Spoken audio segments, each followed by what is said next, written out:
प्रणाम आपको। एक साधक का प्रश्न है कि मृत्यु आने से पहले क्या घटित होता है। थोड़ा सा आप मुझे इसके बारे में बताएं।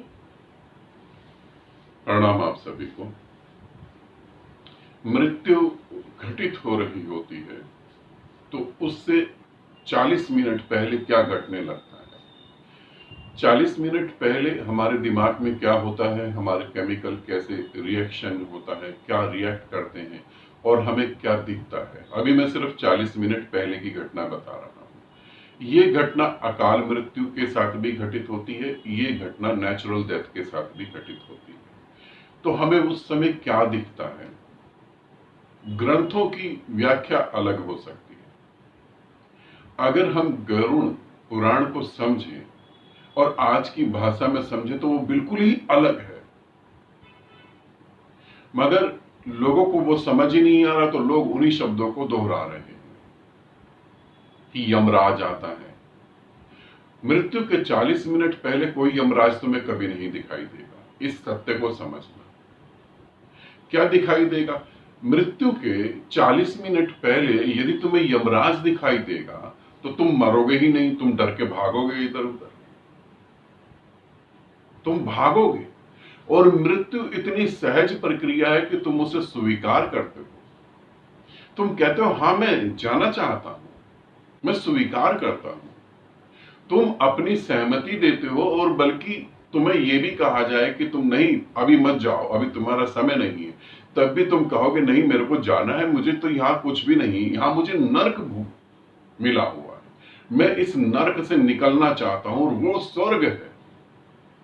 तो यदि यमराज तुम्हें दिखाई दे तुम ये बातें तो नहीं बोल पाओगे।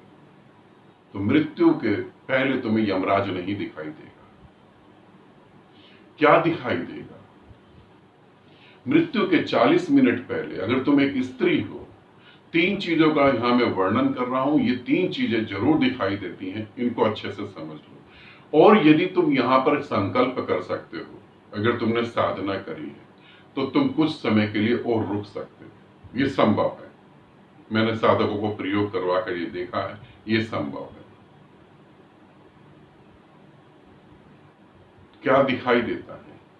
अगर तुम एक स्त्री हो तो तुम्हें ऐसे सुंदर पुरुष दिखाई देंगे जो सुंदर पुरुष तुम्हें पृथ्वी पर ढूंढने से भी नहीं मिलेंगे। ध्यान रखना, तुम्हें ऐसे सुंदर पुरुष दिखाई देंगे। और अगर तुम एक पुरुष हो, तुम्हें ऐसी सुंदर स्त्रियां दिखाई देंगी जिनकी कल्पना तुम नहीं कर सकते। और वो तुम्हें लुभाएंगी, वो तुम्हें बुलाएंगी। और इतनी सुंदर स्त्रियां जिनके बारे में तुम सोच नहीं सकते। तुम चाह भी दो कि मैं नहीं जाऊंगा, मेरी पत्नी है, तुम चाह भी दो कि मेरे पति है, मैं ईमानदार हूं पति के प्रति, मगर वो इतना अट्रैक्टिव है, दृश्य इतना जबरदस्त होगा कि तुम कहोगे नहीं, शादी करके गलती कर ली, मौका मिला है सुधार लेते हैं। तुम उसकी तरफ आकर्षित हो जाओगे। और अगर तुम्हें स्त्री और पुरुष दोनों में से कुछ नहीं दिखाई देता, तब तुम्हें क्या दिखाई देगा? तुम्हें सुंदर सुंदर बच्चे दिखाई देंगे, छोटे छोटे बच्चे, 3 महीने का, 4 महीने का, 1 साल का, और इतने प्यारे बच्चे दिखाई देंगे जिनको तुम देख के मना नहीं कर पाओ। ये 3 चीजें तुम्हें इतना जबरदस्त तरीके से अट्रैक्ट कर रही हैं कि तुम स्वयं ही आगे बढ़ जाओगे। अब जब स्वयं आगे बढ़ोगे तब तुम्हें पता लगेगा कि तुमने एक सीमा रेखा को लांघ लिया। चौथी चीज क्या दिखाई देगी? चौथी चीज इन सबसे जबरदस्त है। तुम स्त्री के मोह में नहीं पड़े, तुम बच्चों के मोह में नहीं पड़े, तुम पुरुष के मोह में नहीं पड़े, तो भी तुम अपने शरीर से जुड़े रहोगे, तुम मरोगे नहीं। चौथी चीज ऐसी है कि तुम किसी भी कीमत पे ऐसा हो ही नहीं सकता कि तुम आगे ना बढ़ जाओ। तुम आगे बढ़ जाओगे। परमात्मा स्वयं आकर तुम्हें ये कहे कि वो धोखा है, तुम उधर मत जाओ, तुम मर जाओगे। तुम कहोगे कि तू क्यों झूठ बोल रहा है, वही तो जीवन है, मुझे रोक कैसे सकता है? वही तो जीवन है, वही तो मुझे जाना है। उसी की तो तैयारी चल रही थी कई जन्मों से, वही मेरे को जाना है। बचपन से मैं वही सोच रहा था। चौथी चीज इतनी जबरदस्त है कि तुम्हारा परमात्मा और गुरु भी आके तुम्हें कह दे तो भी तुम रुकोगे नहीं। अब ये चौथी चीज क्या है? तीन चीजें तो मैंने तुम्हें बता दी। अब मैं तुम्हें एक खास रहस्य की बात बताता हूं।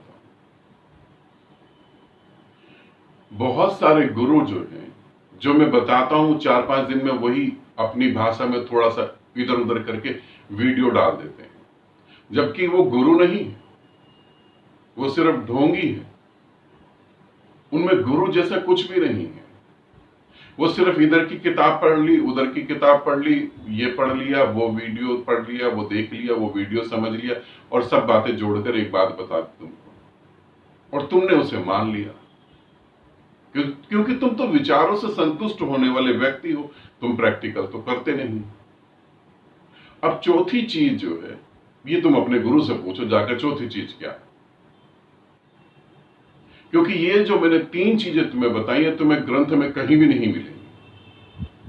और चौथी चीज तो इतनी जबरदस्त है, वो तुम्हें कभी मिल ही नहीं सकती ग्रंथ में।